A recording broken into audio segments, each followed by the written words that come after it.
A single lost key unlocked a deadly trail. Welcome to Marple Mysteries. I'm your host, Harrington. Share your city. I read every note. Wolfe follows West 35th's darkest corner.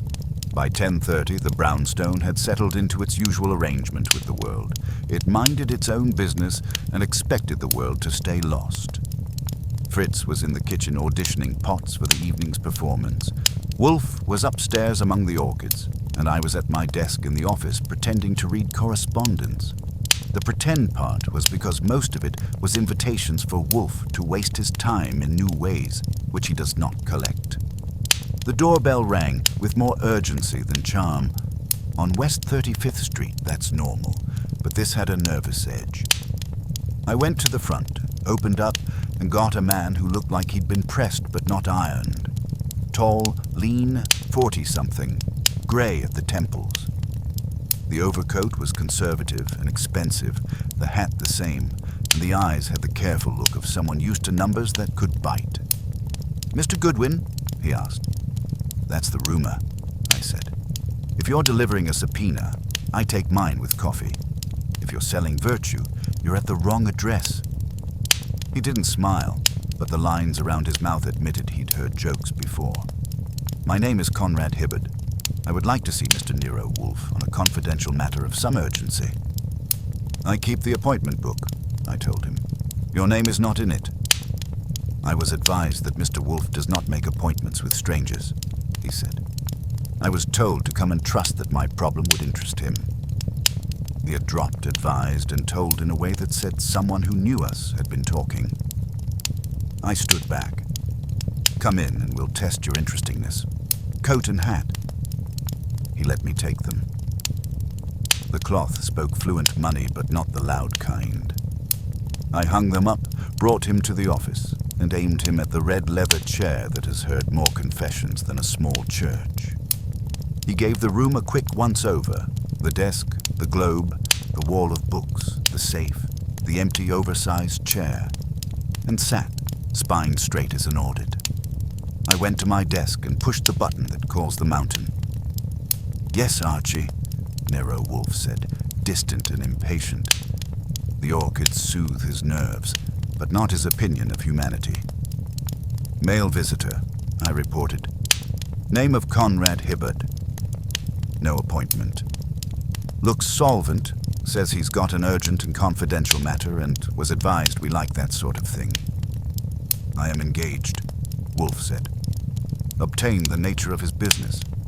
If it is preposterous, spare me." "Yes, sir," I said and cut it off. Hibbard was watching me. "He'll see me?" he asked. "That depends on how you perform," I told him. "Start with who you are and why your mourning has become our problem. Leave out nothing but adjectives." He hesitated, which in that chair is normal. "Mr. Goodwin, I must insist on strict confidence. If Mr. Wolfe declines my case, I need to know that what I say stays within these walls." "We're not in the habit of renting out our ears," I said. "Talk. If he doesn't take it, you still get silence for your money, assuming there is money." "There is," he said. "I am the chief financial officer of the Armitage Foundation." That got a flicker from me. "The outfit that gives away millions to improve the world without asking it first?" "Something like that," he said. "We also collect information, reports, audits, internal memoranda. Material people would prefer not to see printed." His fingers tightened on the chair arms. "Yesterday I discovered that one of our security keys is missing, a particular key. We live in a great age for locksmiths," I said. "You buy another one." "This one cannot be replaced," he said. "There are 4 keys." I had to admit that was enough to justify disturbing Wolfe downstairs. Hibbard drew a measured breath, the kind you take before convincing someone you aren't insane. 4 physical keys, he said, each held by a senior officer. They open a secured archive room within the Foundation. Inside are documents of long-term strategic value, including donor identity files, investigative reports, and certain historical correspondences. 1 key is assigned to me. It was kept in my private safe at home, and and as of yesterday morning, it was gone. He looked at me as if expecting applause. What he got was my raised eyebrow. So someone broke into your house and stole one key. There was no sign of forced entry, he said. The alarm was set, the locks were untouched, and nothing else was disturbed. My wife was away visiting her sister. I was at work. The only evidence is the absence of the key. Maybe you mislaid it, I suggested. Keys sometimes develop legs. Not that one, he snapped, then caught himself. My apologies. But that key has been in the same place for 9 years. It does not migrate. So why us? I asked. You have internal security, I assume. Big desks, badges, suspicion for dessert. We do, he said. But internal security must be the last to know. There are only 4 people with access to that room. Myself, our director, a trustee, and our head of legal. If the Foundation discovers a key is missing before I learn who took it, every one of them will suspect me. The consequences would be extensive. Embarrassing. He shook his head. Catastrophic. That word tends to land well in Wolfe's office, and I could feel it sinking into the carpet. What do you expect us to do? I asked. Find the key, he said simply. Or find who has it. Preferably both. His voice thinned. I don't know their intentions, but whoever stole it acted with knowledge. My schedule, my home, my habits. It was not chance. Any enemies? In my profession? Plenty. In my personal life? Not enough to do this. He paused, weighing his next admission. There is another reason. The key is tied to a confidential audit file that I initiated. Private. Sensitive. If someone wished to stop it or exploit it, they would begin by obtaining access. That was enough of a scent to bring the mountain down. I hit the button again. Yes, Archie, Wolfe said, still as warm as granite. He's passed the preposterous test, I reported. Requesting an audience. There was a long 2 seconds. Wolfe hates being interrupted downstairs, but he hates incomplete puzzles more. Very well, he said. Bring him. I told Hibbard to follow and led him through the hall to the elevator. Wolfe's rule about no clients upstairs is permanent, so we rode down, not up. When the doors opened, Wolfe was already in his chair behind his desk, the one built to withstand the weight of his opinions. He didn't bother greeting our guest. Your name, he commanded. Conrad Hibbard, the man said, bowing slightly. State your business, Wolfe said, as if I hadn't just relayed the highlights. Hibbard gave the whole story again, this time in a tighter package, and Wolfe listened without blinking. When he finished, Wolfe closed his eyes as if absorbing flavor. Then he opened them. You presume the thief intends to use this key for access to your archive room? Yes. And you believe the theft is connected to an audit file you initiated? Yes. Why? Hibbard shifted. Because the audit concerns irregularities within the Foundation's discretionary research fund. The findings are incomplete but troubling. If someone feared exposure or sought advantage, access to that room would provide both. Wolfe grunted, which for him is equivalent to a gunshot. You were correct to come, he said, but I do not accept cases blind. Mr. Goodwin will accompany you back to your house. He will inspect the scene, question personnel, and acquire the necessary particulars. His observations will determine whether I proceed. Hibbard looked relieved enough to melt. Thank you, Mr. Wolfe. Pfui, I said nothing of thanks. He flicked a hand at me. Archie. Now. That was my cue. I stood, grabbed my coat, and gestured for Hibbard to follow me. As we left, Wolfe shut his eyes again, not in dismissal, but in contemplation, like a man tasting the first hint of a dish he hadn't ordered, but found promising. Outside, the late morning had sharpened into a brisk November breeze. Hibbard adjusted his collar as we reached the curb. Mr. Goodwin, he said, do you really believe he can help? If your problem has a pulse, I said, Wolfe can autopsy it from his chair. I waved for a cab. Let's go look at your missing key. The cab ride to Hibbard's place took us up through the clean edges of the Upper East Side, where the buildings don't apologize for being expensive. Hibbard spent most of the ride staring out the window like he expected the thief to stroll by with the key dangling from a finger. I let him enjoy the scenery until we stopped in front of a limestone townhouse that looked modest only if you compared it to Versailles. Inside, things were as neat as his overcoat had promised. Polished wood, framed photographs hung with mathematical spacing, and a rug that probably cost more than my yearly shoe allowance. The man ran a foundation that swam in other people's money, and he lived like someone who kept his own ship trimmed and charted. The safe is in my study, he said, leading me down a side hall. I noticed the key missing yesterday morning. I opened the safe to retrieve a document for the audit, and the hook where the key hangs was empty.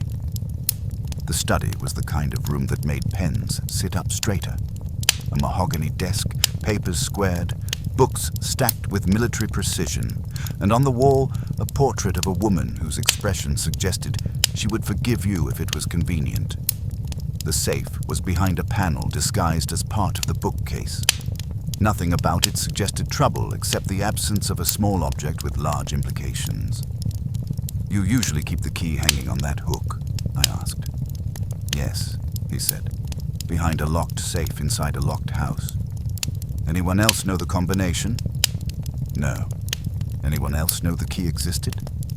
3 people at the Foundation, possibly 1 or 2 senior administrative staff, but not its location. I crouched and examined the safe door. No scratches, no tampering. Whoever had taken the key hadn't forced anything. Either they had Hibbard's combination, or they hadn't needed the safe opened at all. Household help, I asked. A cleaning service comes twice a week. Yesterday was not their day. Neighbors? Visitors? No visitors while I was out, and the neighbors do not walk around memorizing combinations. He was trying to stay patient, but anxiety had started a small war under his collar. You said your wife was away. Yes. She left 4 days ago to stay with her sister in Connecticut. Does she know the combination? No, he said quickly. Too quickly. I tucked that away for later. I checked the window latches, the sills, the curtains. Everything said sealed tight. It was one of those situations Wolfe enjoys. The appearance of impossibility and a small detail somewhere carrying a megaphone. Show me the rest of the house, I said. He obliged, giving me the full tour like a real estate agent hoping I'd make an offer.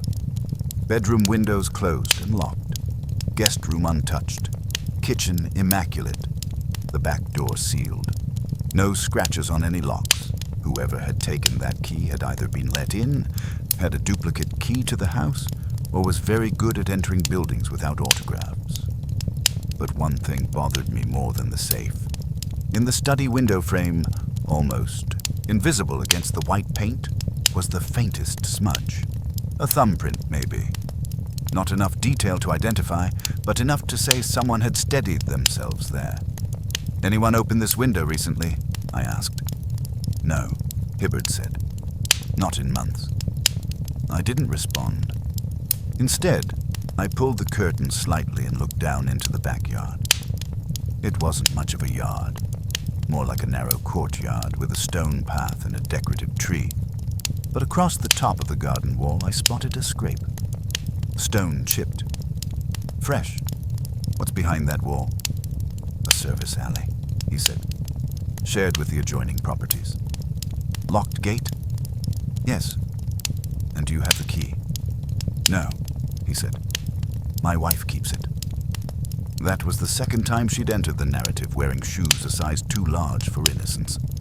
I didn't jump to conclusions, but I gave them a nod into passing. Before we left, I took another slow survey of the study. On the desk sat a file folder, perfectly square to the blotter. Nothing odd there except the tab was a touch lifted, as if someone had opened it recently. This your audit file? I asked. Part of it, he said. "Does anyone else have access to this?" "Only me." I closed the folder gently. Someone else had read it. Maybe not enough to understand it, but enough to know where they wanted to go next. "All right," I told him. "We're done here for now. Wolfe will want a full rundown on the 4 people who hold keys. Positions, habits, motives, dislikes, and anything personal they complain about over drinks." "You think it's internal?" he asked. "I think nothing," I said. "But Wolfe will. Let's get back and feed him."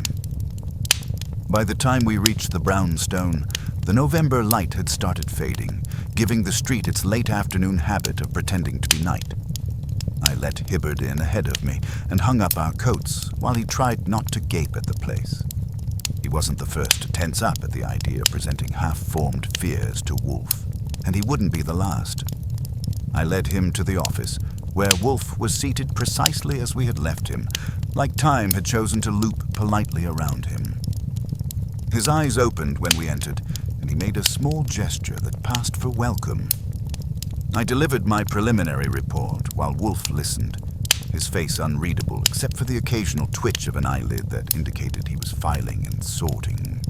When I mentioned the faint window smudge, he didn't react. When I described the scrape on the garden wall, he exhaled once through his nose, which meant he found it acceptable but not delightful. When I noted that the audit file showed signs of being recently inspected by fingers other than Hibbard's, he gave a grunt of the variety that suggested someone, somewhere, had just committed a philosophical offense. "Mr. Hibbard," he said when I finished, "the thief had opportunity, knowledge, and confidence. This combination is rare. Before I continue, I require the details Goodwin requested, the identities of the other 3 key holders." Hibbard nodded, straight-backed as a court witness. "Our director, Meredith Ainsley. She's been with the Foundation 15 years. A strong reputation, very protective of our major donors. The trustee is Charles Loring, from one of the older board families. Wealthy, private, politically connected. And the head of legal, Dana Kell. She's relatively new but exceptionally capable. Those are the 3. Wolfe's lids lowered. Their temperaments. Ainsley is disciplined, meticulous. She doesn't like deviation. Loring is guarded, quiet, old school. He believes in legacy and appearances. Kell is energetic, ambitious, very ambitious. "And their relations with you," Wolfe said. "Cordial," Hibbard replied. "Mutually respectful." "That is insufficient," Wolfe said flatly. "Respect may nourish courtesy, but it does little to restrain motive." Hibbard's hands tightened around each other. "I didn't want to speculate unless necessary." "We have passed necessity," Wolfe said. "Continue." Hibbard hesitated, then surrendered. "Ainsley and I have disagreed about donor transparency. She prefers a controlled release of information. I prefer documented clarity. It's not personal, but she resents interference." "And Loring?" Wolfe asked. "Loring avoids conflict. He keeps his distance from operational matters. He views the Foundation as a legacy institution. His concern is stability, not accounting." "And Ms. Kell?" "She's thorough," Hibbard said carefully. "But she has been pushing for expanded authority within her department. Requests for oversight, approvals, direct access. Some of it reasonable, some of it assertive." Wolfe opened his eyes fully, a signal he'd reached a decision. "You suspect her?" "No," Hibbard said. "But of the 3, she is the one who most actively seeks influence." Wolfe nodded once. "Influence is a form of appetite, and appetite often precedes action." He shifted his attention to me. "Archie, you will begin with Miss Kell." "Any particular angle?" I asked. "The truth," Wolfe said. "Procure it." Before I could ask for cab fare, the phone rang. I crossed to my desk and picked it up. Nero Wolfe's house. A woman's voice, crisp and professional, answered. "This is Dana Kell." May I speak with Mr. Wolfe? It's urgent. I glanced at Hibbard, who stiffened like someone had just tightened his spine with a wrench. Hold, please, I said and covered the receiver. Her, I told Wolfe. On the line. Wants you. Wolfe made a small sound, half amusement, half concern. Put her through. I handed him the receiver. He pressed it to his ear without adjusting his posture. This is Wolfe. The pause was short, but the tone on the other end carried sharp edges I could almost hear. Wolfe listened, eyes narrowing slightly, then responded with a single, weighted phrase. Indeed. Another pause, longer. Then Wolfe said, If that is your concern, come here at once. He hung up without farewell. We waited. Wolfe looked at Hibbard. Miss Kell will arrive presently. She claims there has been a development. You will remain silent unless I prompt you. A development? I asked. Wolfe closed his eyes again. She believes she is also being watched. The air in the room contracted. Outside, footsteps passed along the sidewalk, heading east. Inside, the case took a turn without asking our permission. We didn't have long to wait. About 15 minutes after Wolfe remarked that she believed she was being watched, the bell chimed. I went to the door and opened it to a woman mid-30s in a navy suit, dark hair pulled back. Her eyes went past me into the hall, quick and weighing. Ms. Kell? I asked. Yes, Dana Kell. The voice matched the call, clear and economical. Mr. Wolfe is expecting me. He is, I said. I'm Archie Goodwin. Come in and surrender your coat and the idea that this is off the record. I took her coat and steered her to the office. Hibbard had tightened another notch. When she saw him, her brows went up. Conrad, you're here. He stood. Dana, I didn't know. Quiet, Wolfe said. They both shut off. Ms. Kell, you said on the telephone there has been a development. Explain. She flicked a glance at Hibbard. In front of him? In front of me, Wolfe said. Or not at all. Choose. She sat in the red chair. Someone broke into my office at the Foundation this afternoon, she said. Nothing appears to be missing, but a locked file drawer was forced. The one with internal review memoranda and preliminary notes on the discretionary fund audits, including Mr. Hibbard's. Wolfe's head tilted a fraction. You are certain nothing is missing? No, only that nothing obvious is gone, but the files were shifted. 2 folders had been opened and put back in the wrong order. Did you report this to security? No. If I do, an incident report goes straight to Ms. Ainsley and the trustees' liaison. I wanted advice before starting that. Prudent, Wolfe said. When did you discover the intrusion? Just after 4. I stepped out for a meeting. When I came back, the lock had a fresh scratch. Inside, the arrangement was wrong. I shut the drawer, finished what I could, left at 5, and called from the street. Why call me? Wolfe asked, instead of your superiors. Because this is the second time, she said. My apartment was searched a week ago. No forced entry, nothing taken, but drawers were disturbed, papers moved. Hibbard stared. Why didn't you tell anyone? Because I don't know who is safe, she said. Security reports travel through the same channels I'm reviewing. Announcing that someone is browsing legal files on discretionary spending seemed unwise. Wolfe drew a slow breath. You believe the intrusions are connected with Mr. Hibbard's audit? Yes.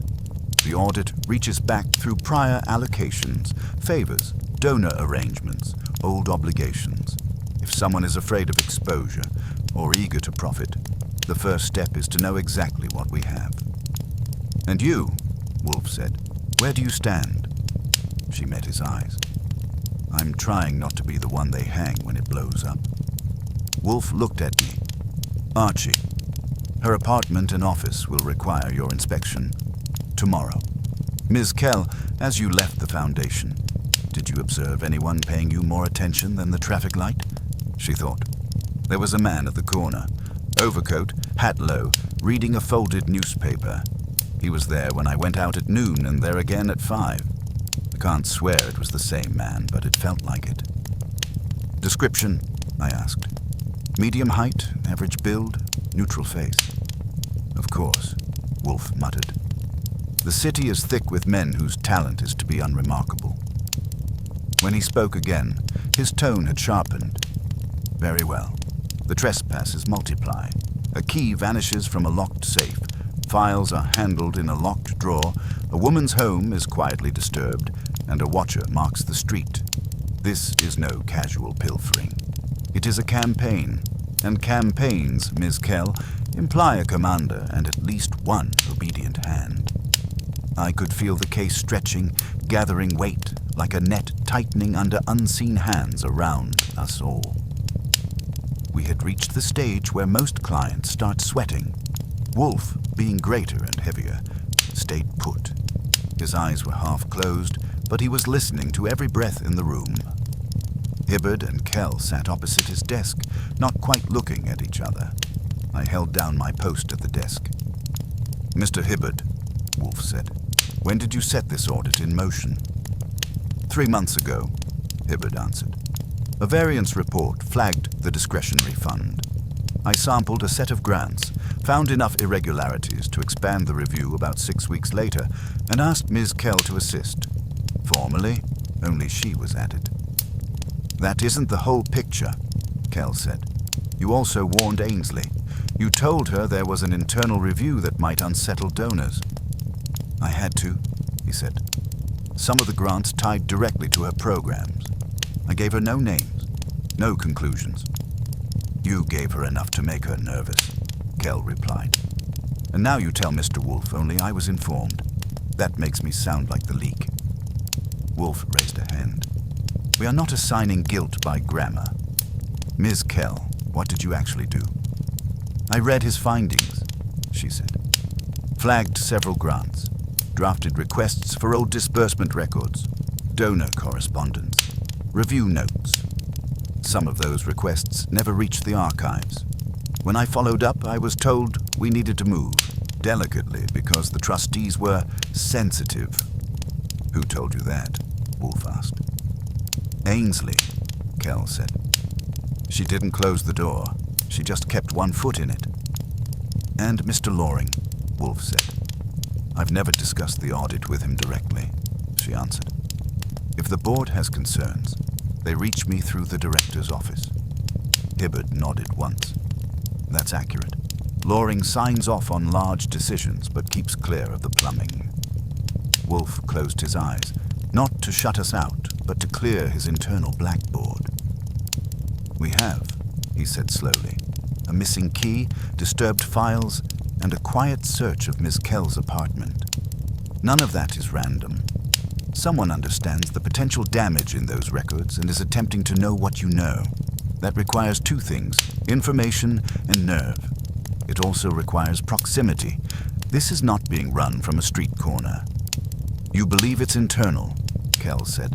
Of course it is internal, Wolfe replied. A house is rarely burgled for its filing cabinet. Whoever moves here is afraid of revelation, not poverty. Hibbard's voice had gone dry. You can't seriously think Meredith or Charles would sanction this. They have spent years protecting the Foundation's reputation. Which may be precisely what they are trying to protect now, Wolfe said. Devotion to an institution does not prevent one from lying for it. I accuse no one yet.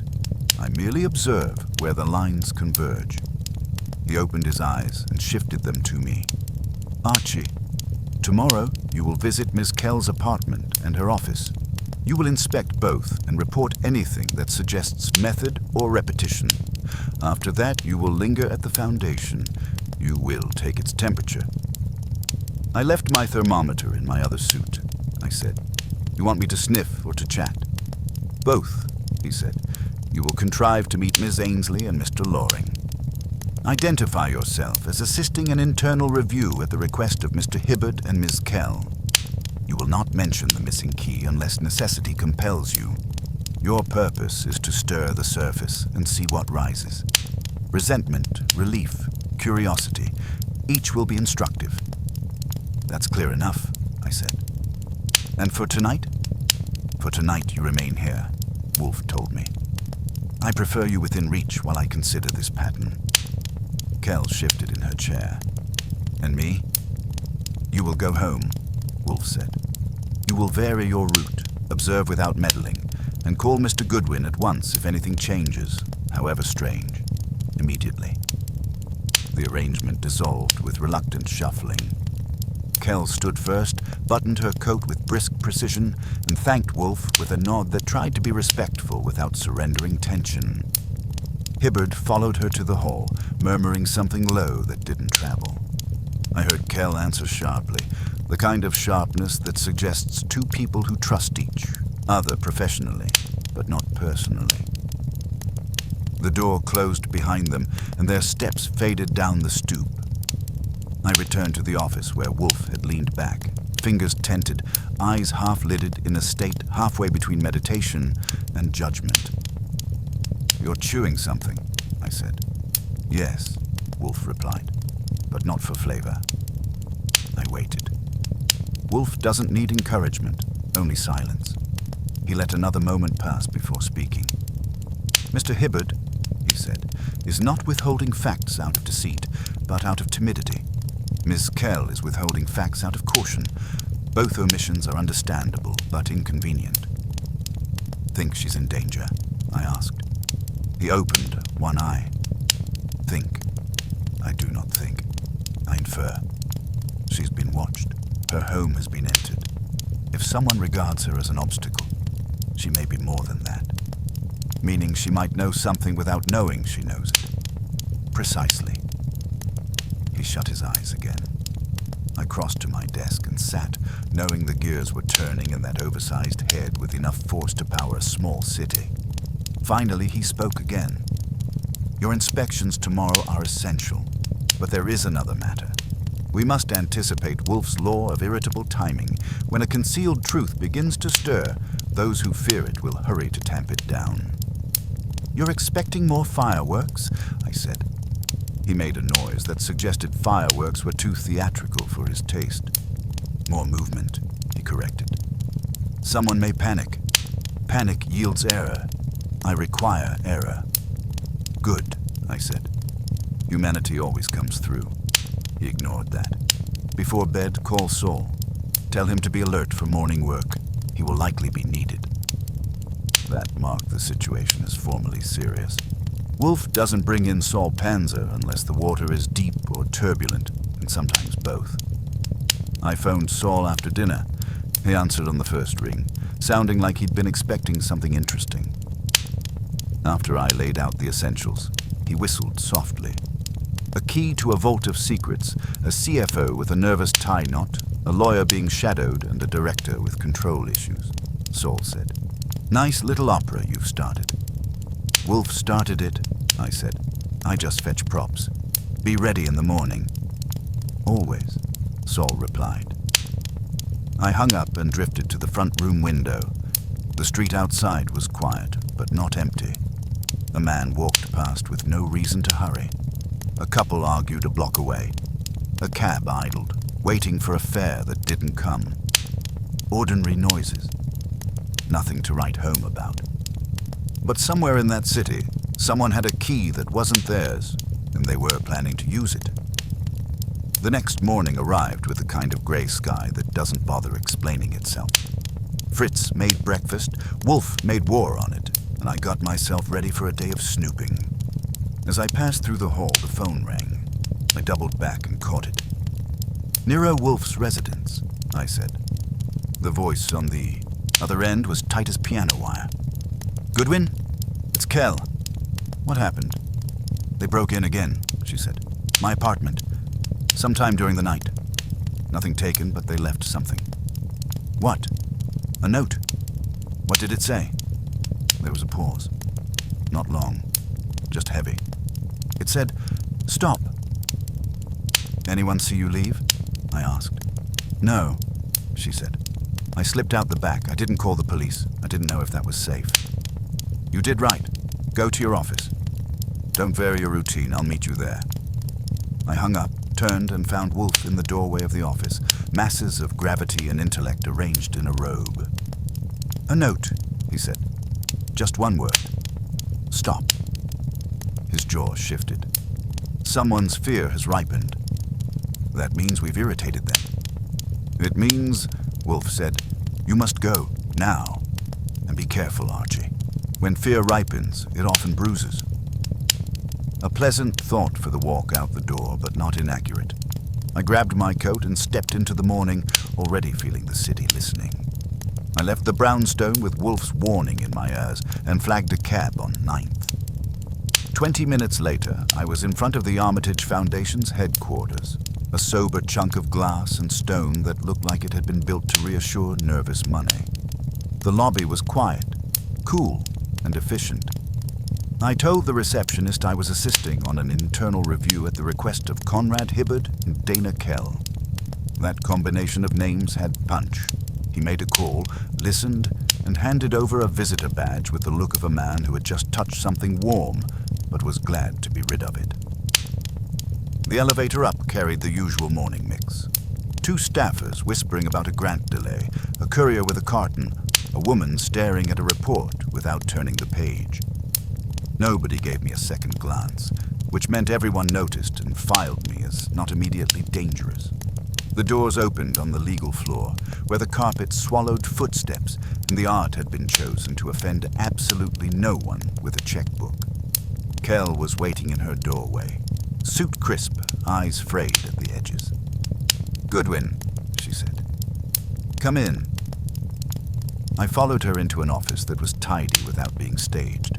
Case books, framed degrees, a plant doing its best in limited light. She picked up a slip of paper from her blotter and handed it to me. No envelope, just one word in block letters. "Stop. Kitchen counter," she said. "Next to the coffee grinder. I didn't leave it there. Drawers open again, files moved. My passport on top of the dresser instead of inside it." "Courteous of them," I said. "They're letting you know they can rearrange your life on short notice." The paper was cheap, the printing careful and anonymous. No marks, no flourish, no obvious lead. "Recognize the hand?" She shook her head. "If it belongs to anyone here, they've disguised it," she said. "Mostly, I see. Signatures." I gave it back. "All right, show me the cabinet they courted." She opened a gray file cabinet beside her desk. The lock showed a fresh scratch, small but clear. Inside, the folders were aligned a little too evenly, except for 2 tabs sitting a fraction high, the classic sign of someone who doesn't understand how much attention paper pays. "Those were out of order yesterday," she said. "I fixed them and noted which ones." I slid them free. The labels were codes and dates. Inside were memos and summaries for discretionary grants, routed through a donor-advised sub-fund. One name kept recurring like a polite ghost. Loring Holdings Advisory. "Loring as in Trustee Loring," I said. She nodded. "His family office. They frequently co-fund. They rarely appear in the publicity." I put the papers back. "And the director likes that just fine." Kell's mouth tightened. "She likes stability. Old money with old habits provides that." I shut the drawer. "Good. That gives Wolfe something to gnaw. Now he wants me to take the Foundation's temperature. You're going to walk me around like a consultant you hired to bless your headaches." "That's plausible," she said. "We bring in consultants whenever someone wants cover." "Then use me," I told her. "First stop your director. I want to see what her face does when she hears my name and learns you've gone outside." Kell hesitated. "She won't like it." "She doesn't have to," I said. "She just has to react." "What about Loring?" "There's a trustees' lunch at noon," she said. "Ainsley, Loring, 2 others. I'm scheduled to brief them on legal exposure." I smiled. "Even better. If our intruder sits under this roof, they'll be very interested in who I meet before that lunch. Let's give them something to worry about. Lead the way, counselor. And keep your eyes open. Sometimes guilt twitches before it finds its story first." Kell led me down the corridor past a series of framed mission statements, written in a tone that had never met a human flaw it couldn't polish into virtue. The hum of quiet industry wrapped around us. A few heads turned when we passed. Nothing overt, just the small flickers of curiosity that bloom when someone unfamiliar walks with someone known. Kell's posture was composed, but I could feel tension trailing her like a shadow that hadn't decided whether to lunge or whisper. We stopped at a frosted glass door labeled Director Meredith Ainsley. Kell knocked once and didn't wait for permission before opening it. The office beyond was a curated spread of tasteful money, clean lines, muted colors, and a view that said the world behaved itself if you knew who to call. Meredith Ainsley looked up from her desk with the expression of someone whose time was valuable only because she had declared it so. "Dana," she said. "Who is this?" "Archie Goodwin," Kell replied. "Consultant on internal reviews. He's assisting me and Conrad." Ainsley's expression flickered. "Controlled, minimal, but real. Internal reviews. Since when do we hire outside assistance for those?" "Since the findings warranted it," Kell said calmly. Ainsley's eyes landed on me. "Mr. Goodwin, what exactly is your role here?" "I'm here to help Ms. Kell verify the integrity of certain materials and processes," I said. "Nothing disruptive unless it needs to be." "That's vague," she replied. "That's the nature of my work," I told her. "You'll find the results more satisfying than the description." She didn't appreciate that, which was a point in her favor. Innocent people don't like ambiguity. Guilty ones like it even less. "What review specifically?" she asked Kell, still watching me. "The discretionary fund audit," Kell said. Ainsley's fingers paused on the pen she was holding. Not long, just enough. "I see. I was told the matter was contained." "It expanded," Kell said, naturally. Ainsley set the pen down. "Dana, you're already stretched thin. Adding outside scrutiny is necessary," Kell said. "We've had several irregularities." Her tone was steady, but she was waiting for something, perhaps a tell or a tightening. Ainsley inhaled once through her nose. "Very well. Mr. Goodwin, if you require anything from my office, arrange it through my assistant, and please keep in mind that the Foundation relies on discretion as much as diligence." "That's my specialty," I said. Kell thanked her and ushered me out. The door closed softly, but not softly enough to hide the snap of tension behind it. "She didn't like seeing you," Kell murmured as we headed back into the corridor. "No," I said. "She didn't like seeing you bring me." "Same thing. Not quite." We turned a corner toward the trustees' wing, where decor shifted from modern efficiency to muted pedigree. Dark wood panels, old portraits, furniture that had been chosen to suggest the triumph of stability over taste. Two men in tailored suits were conferring near the conference room. One of them, silver-haired with a lean posture, noticed us first. "Dana," he said with polite surprise. "Early for lunch." "Trustee Loring," she said. "This is Mr. Goodwin. He's assisting on the audit review." Loring's eyes moved to me with polite appraisal. Nothing startled, nothing concealed. Just the mild interest of a man accustomed to absorbing new information on his terms. "Mr. Goodwin," he said. "Welcome. I understand you're looking into the discretionary fund findings." "Helping clarify them," I said. He nodded thoughtfully. "The Foundation has managed those funds responsibly for decades. If something requires correction, I'm confident it will be handled discreetly." "That's the hope," I said and watched him carefully. His gaze stayed level, but the muscle near his jaw tightened once, an involuntary concession. The other trustee, a heavier man with the manner of someone who hadn't had a surprising day in 20 years, barely acknowledged us before drifting into the conference room. Loring followed a moment later, giving Kell a courteous nod that managed to avoid warmth. We walked away without speaking until we reached the elevator alcove. "Well," I said. Your director looked like she swallowed something sharp, and Loring looked like someone tuned his nerves one notch tighter than usual. They both have reasons to worry, Kell said quietly. Ainsley for the sake of control, Loring for the sake of legacy. And you? I asked. She didn't answer immediately. We reached the elevator, and she pressed the call button with more force than needed. I just want the truth, she said finally, even if no one else does. Before I could reply, her phone buzzed. She checked it, frowned, and handed it to me. A message. Anonymous number. You're being watched.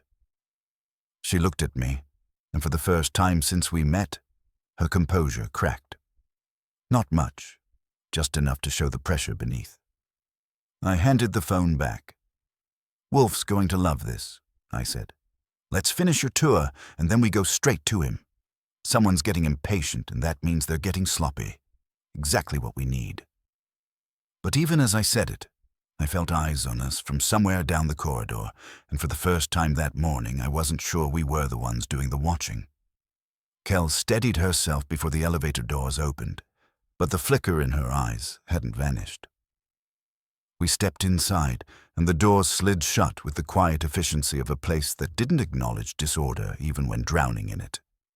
As we descended, she watched the floor numbers climb in reverse, but I could tell her thoughts were going the other direction entirely.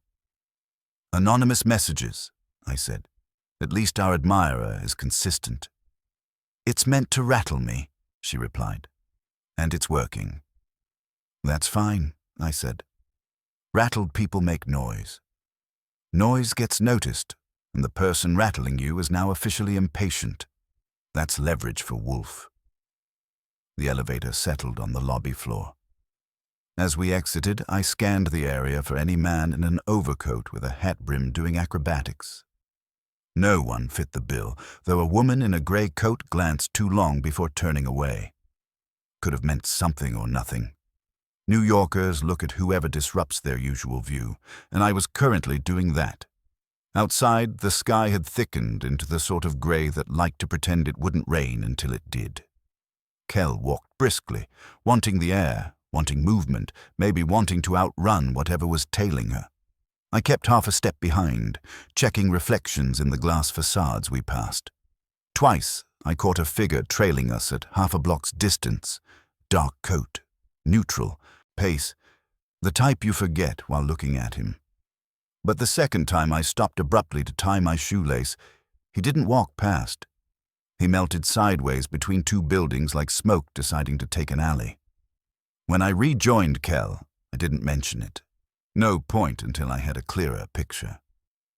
We're heading back to Wolfe, I said as we reached the next corner. Shouldn't you check my apartment first? She asked. Wolfe wants the overall map before we explore side streets, and right now we've got enough signals to keep him busy. She nodded, though worry tugged at her shoulder line. I hailed a cab, and once we were inside, I gave the driver the brownstone's address. The ride was quiet until Kell spoke. You think this is someone inside the Foundation? I think whoever's doing this knows what to look for, where to look, and what scares you. I said, that doesn't happen without access. And you think I'm next? I think someone's trying to warn you off. That means one of two things. You're close to something or they think you are. Either way, they're accelerating. She didn't answer, but her hands clasped together tightly, the knuckles whitening. When we reached the brownstone, I paid the driver and led her inside. Fritz glanced at us from the hall and disappeared toward the kitchen. He's a man with instincts and avoids trouble unless it involves feeding it. I guided Kell to the office, where Wolfe was in his chair, eyes slightly open like a bear, pretending it hadn't just woken from comfortable sleep. You have something? He said without looking away from his book. I always do, I said. And today it's even useful. I relayed the events at the Foundation. Ainsley's twitch, Loring's careful calm, the trustee's dynamic, the second warning message, and the alleyway shadow. Wolfe listened as though the words floated directly into place within some private system of shelves and drawers. Kell handed him the second note. He inspected it the way a jeweler inspects a gem. Briefly, but with total disdain for the maker's intent. "Crude," he said. "Efficient, but crude. This is not a strategist's gesture. It is the movement of a subordinate, an implement, not an architect." "So there's more than one player," I said. "There are always more than one," Wolfe answered, "but this confirms the hierarchy. Someone directs, someone obeys, someone fears discovery enough to pull taut the net." He folded his hands over his middle. "Ms. Kell, you have been targeted for pressure, not harm. That suggests you possess, or are perceived to possess, knowledge of value to our unknown conductor." Kell's throat tightened. "I don't know anything more than Conrad does." "That is not correct," Wolfe said calmly. "You know how people respond. You have seen their faces, heard their voices, judged their tones. Facts do not frighten schemers. Intentions do." She swallowed. Wolfe turned to me. "Archie, that man who followed you, height, build, gait. Medium on all three. Nothing stood out except his ability to disappear when stared at." "A professional," Wolfe murmured. "Or someone playing professional with practice." He shifted in his chair. "We are approaching the moment when our opponents will decide whether to intensify their efforts or retreat. They will not retreat." "Because of the audit?" Kell asked. "No," Wolfe said. "Because of the missing key. The audit is merely inconvenient. The key is catastrophic." Silence pooled. Finally, Wolfe exhaled. "Archie, call Mr. Hibbard. I want him here at 6. Ms. Kell, you will return home before that. You will behave as though this day was unremarkable, and you will not, under any circumstances, be alone with either Miss Ainsley or Mr. Loring until this office convenes again." Kell nodded slowly. "And why 6? I asked. Wolfe allowed a thin smile. "Because tonight we begin drawing our circle tighter, and soon someone will make the mistake I am waiting for." He closed his eyes. And just like that, the next move was ours. At 6 that evening, we had them all in Wolfe's office. Hibbard came first, nervous and wilted. Kell followed, tired but steady. At the stroke of 6, I brought in Meredith Ainsley and Charles Loring. Wolfe sat behind his desk. They took their places. Hibbard and Kell in the red chairs, Ainsley and Loring on the couch, me at the side. Wolfe let the silence grow until nobody wanted to be the first to breathe wrong. "You are here," he said, "because a key disappeared, and because the attempts to hide why are more dangerous than the loss. I was engaged to find the key. I have instead found who ordered it stolen." Ainsley's chin lifted. "If this is accusation, Mr. Wolfe, I expect facts, not mood." "You shall have sequence," he replied. "First, Mr. Hibbard discovers his archive key gone from a safe in a house that shows no forced entry. Mr. Goodwin observes marks of an intruder who came over the garden wall from the service alley and steadied himself at the study window. Nothing is taken except the key. Second, Ms. Kell's apartment is searched twice. Drawers disturbed, her passport handled, a note left by the coffee grinder telling her to stop. Third, her office drawer at the foundation is forced, and only the memoranda for the discretionary audit and the grants involving Loring Holdings are moved. Someone fears not scrutiny in general, but that particular trail. This morning," he continued, "Mr. Goodwin was followed leaving your building, Ms. Kell. Mr. Panzer followed the follower. The man, Calder, works for your security contractor, Ms. Ainsley. Mr. Panzer has his signed statement. Calder describes being paid in cash by you to watch Ms. Kell, to search her apartment and her office for audit papers, and to obtain Mr. Hibbard's key by way of the service alley gate, identified when you approved an alarm inspection." Hibbard stared at her. "You sent someone into my house?" She looked at Loring before answering. "I acted to protect the foundation," she said. "Years ago, discretionary funds moved to entities associated with Loring Holdings. If that file reached regulators or reporters, donors would flee. Programs would die. I meant to remove a relic before it ruined everything." By threatening me, by rifling my work, Kell demanded. I needed you to slow down, Ainsley said. Wolfe's mouth turned down. You were trying to substitute secrecy for correction. You stole your own institution's key to remove a file Ms. Kell had already copied as part of her review.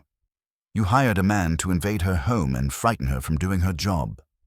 You behaved as if the Foundation's reputation were separate from its conduct. It is not. A reputation is conduct remembered. Some color left her face. What will you do with this? She asked. Nothing, Wolfe said. I'm not your judge. I speak for my client. Mr. Hibbert is cleared of suspicion that he engineered the key's disappearance for private gain. Ms. Kell will not again be troubled by Mr. Calder. Mr. Loring will decide whether this calls for prosecution, resignation, or a quieter settlement. Your future is your own affair. They went, taking their scandal with them. Fritz appeared with beer. I handed one to Wolfe and kept one. So, I said, all that climbing walls and sneaking through drawers because nobody wanted to admit an old crooked line in the ledger. Not nobody, Wolfe murmured. An institution speaking through a willing servant. And we, I said, are available at reasonable rates to disagree. He closed his eyes and drank. Keys, Archie, are trifles. The only locks that matter are in the mind, what people refuse to acknowledge. Fortunately, those are never as secure as they imagine. I let that stand and went to see what Fritz was doing to a duck that, unlike the Foundation, had met judgment cleanly that night.